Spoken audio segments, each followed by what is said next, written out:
कहा था कि हमने एक सप्ताह के अंदर देश में 1 लाख हिंदुओं का कन्वर्जन कर दिया, पर मोदी और आरएसएस के कारण हम नॉर्थ इंडिया में ये कम कर पा रहे हैं। क्या आज उस पर देश का ध्यान आकर्षण नहीं होना चाहिए?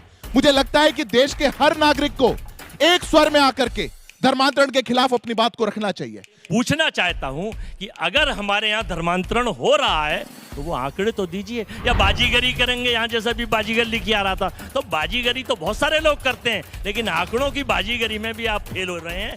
आज हम आपको दिखाएंगे कि कैसे एक हिंदू रिपोर्टर ने मसीह विरोधियों को करारा जवाब दिया। जब आप उस वीडियो को देखोगे तो आप सभी हिल जाओगे, इसलिए आप सभी पहले उस वीडियो को देखिए, फिर हम आपसे बात करते हैं। देश में जबरन धर्मांतरण हो रहा है।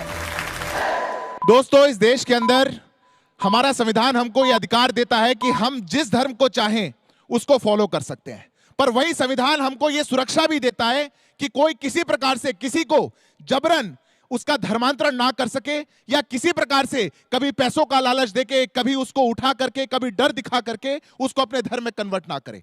पर आज कहीं ना कहीं जहां देश की सरकार और जहां जहां मैं गर्व से कहता हूं कि भारतीय जनता पार्टी की सरकारें हैं, वहां हम प्रखरता से और मुखरता से इसके खिलाफ बोलते हैं। हम नागरिकों के अधिकारों के लिए साथ खड़े होते हैं। हम ऐसे हर व्यक्ति को जिस पे ऐसा दबाव बनाया जाए उसके पक्ष में खड़े होते हैं। बहुत लोग अपने वोट की राजनीति करने के लिए इन चीजों को अनदेखा करना चाहते हैं। एक बड़ी रिपोर्ट आई थी 2023 के अंदर। क्रिस हॉज, एक बहुत बड़े क्रिश्चियन मिशनरी यूएस के, उन्होंने कहा था कि हमने एक सप्ताह के अंदर देश में 1 लाख हिंदुओं का कन्वर्जन कर दिया, पर मोदी और आरएसएस के कारण हम नॉर्थ इंडिया में ये कम कर पा रहे हैं। क्या आज उस पर देश का ध्यान आकर्षण नहीं होना चाहिए? मुझे लगता है कि देश के हर नागरिक को एक स्वर में आकर के धर्मांतरण के खिलाफ अपनी बात को रखना चाहिए। क्योंकि मैं स्टूडेंट एक्टिविज्म से निकला हूं और मैं अपने समय में आपको कुछ नाम बताना चाहता हूं। आप जाकर के सर्च करिएगा लावण्या को। लावण्या वो लड़की थी जो केरल के अंदर एक क्रिश्चियन स्कूल में पढ़ा करती थी। 17 साल की उस लड़की ने कन्वर्जन के दबाव में आकर के 2 साल पहले अपनी जान को गंवा दिया। कितनी डिबेट करी हमने उस पर, कितने देश में हमने उस पर बात करी। क्या आज देश के अंदर बच्चों को, सुदूर क्षेत्रों में ट्राइबल्स को, कहीं हमारे देश के अंदर गरीब लोगों को अगर ऐसा ल्योर करके उनको धर्म बदला जा रहा है तो उसके खिलाफ बिल्कुल बोला जाएगा, और जो भी इसमें शामिल होंगे उनको जड़ से उखाड़ने का काम ये हमारी सरकार करेगी। और जहां जहां हम हैं हम इसको इंश्योर करने का काम करेंगे। यह देश की बात है, यह आपकी और हमारी बात है, और इसीलिए भारत मां के जय घोष के साथ हम सबको ये प्रण लेना चाहिए। भारत माता की जय, वंदे मातरम। अजय जी, आपका 2 मिनट का समय शुरू होता है अब। देखिए, सबसे पहले मेरा सारे दर्शकों को नमस्कार। जय हिंद, जय भारत, जय कांग्रेस। दूसरा मैं ये बताना चाहूँ अंजना जी कि सिद्धार्थ जी बहुत अच्छी बात रखते हैं, लेकिन मलाई के साथ साथ जब नकली मलाई लगाते हैं तो इस पे दिक्कत होने लगती है। मलाई लगाइए तो असली तो लगाइए गाय दूध के भैंस की, अब नकली वाली लगाएंगे। आदमी 100 और दूध आ रहा है 500 के लिए, तो 400 वाला तो नकली है ही। मेरा कहने का मकसद ये है कि अगर वास्तव में यहाँ पर धर्मांतरण हो रहा है तो क्या आपने आज तक 2016 से लेके और 2024 तक कोई भी आधिकारिक डाटा क्यों नहीं दिया? अगर आपके पास डाटा है तो नंबर 1 वो डाटा दीजिए। संविधान में संशोधन जो उत्तर प्रदेश विधि विरुद्ध धर्म संप्रवर्तित प्रतिषेध बना था 2020 में बना था, 24 में आप फिर संशोधन इसमें किया गया।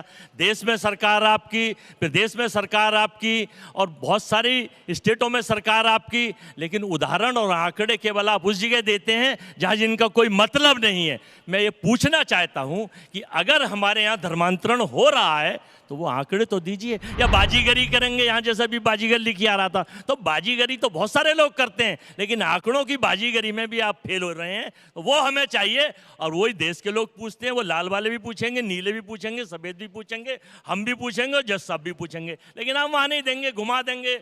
हमारी सरकार है, हमने ये देखा। उदाहरण उसका है, उत्तर प्रदेश से कहानी शुरू हुई है। उत्तर प्रदेश का ये मूवमेंट चला है। आप कह दीजिए 1000 बदले, 2000 बदले, 3000 बदले, लेकिन विधि के सम्मत तो बताएंगे। डाटा क्यों नहीं आपने दिया आज तक?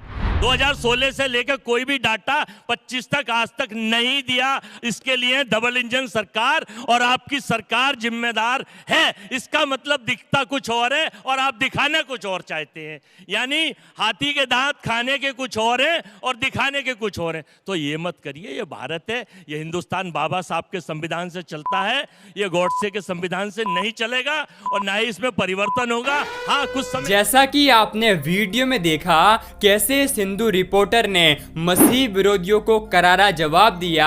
आप सभी को हम कहना चाहते हैं कि आप सभी भी मसीह विरोधियों से डरे नहीं, लेकिन मसीह विरोधियों का सामना करें, क्योंकि परमेश्वर का वचन कहता है परमेश्वर ने हमें डर की नहीं लेकिन सामर्थ की आत्मा दी है। जैसा कि आप सभी जानते भी होंगे कैसे मसीही विरोधी हमारे प्रभु यीशु मसीह के लोगों को बहुत डराने की कोशिश करते हैं। मसीह विरोधियों को हम चैलेंज देकर कहना चाहते हैं, परमेश्वर के वचन में लिखा हुआ है पौलुस भी एक समय यीशु मसीह के नाम का विरोध करने वाला था, लेकिन जब परमेश्वर की दया पौलुस के जीवन के ऊपर आई वो परमेश्वर का बड़ा प्रचारक बन गया। उसी प्रकार जितने भी तुम मसीह विरोधी हो और आज चर्च को तोड़ रहे हो, मसीह लोगों को सता रहे हो, आने वाले दिनों में परमेश्वर का क्रोध तुम्हारे ऊपर भड़कने वाला है, क्योंकि परमेश्वर के वचन में लिखा हुआ है परमेश्वर ठट्ठों पे नहीं उड़ाया जाता। इसलिए धोखा मत खाओ, क्योंकि हमारा परमेश्वर भस्म करने वाली आग है। इसलिए मसीह विरोधियों से हम एक ही बात कहना चाहते हैं, मन फिराए, क्योंकि हमारा प्रभु यीशु मसीह जल्दी आने वाला है। आप सभी इस वीडियो को देखकर क्या कहेंगे आप हमें कमेंट में ज़रूर बताएं। अगर आप सभी मसीह विरोधियों का जीवन को बचाना चाहते हैं तो आप सभी इस वीडियो को एक व्यक्ति के साथ जरूर शेयर करें, ताकि वह व्यक्ति आपको द्वारा सच्चाई को पहचान सके और नरक की आग से बचाया जाए। क्योंकि आज ऐसे बहुत सारे ईसाई विरोधी हैं जो कि हमारे प्रभु यीशु मसीह के लोगों को भरमा रहे हैं, लेकिन ऐसा हमारा विश्वास है कि आपने इस वीडियो को एक लाइक कर दिया है। परमेश्वर आपको आशीष दे।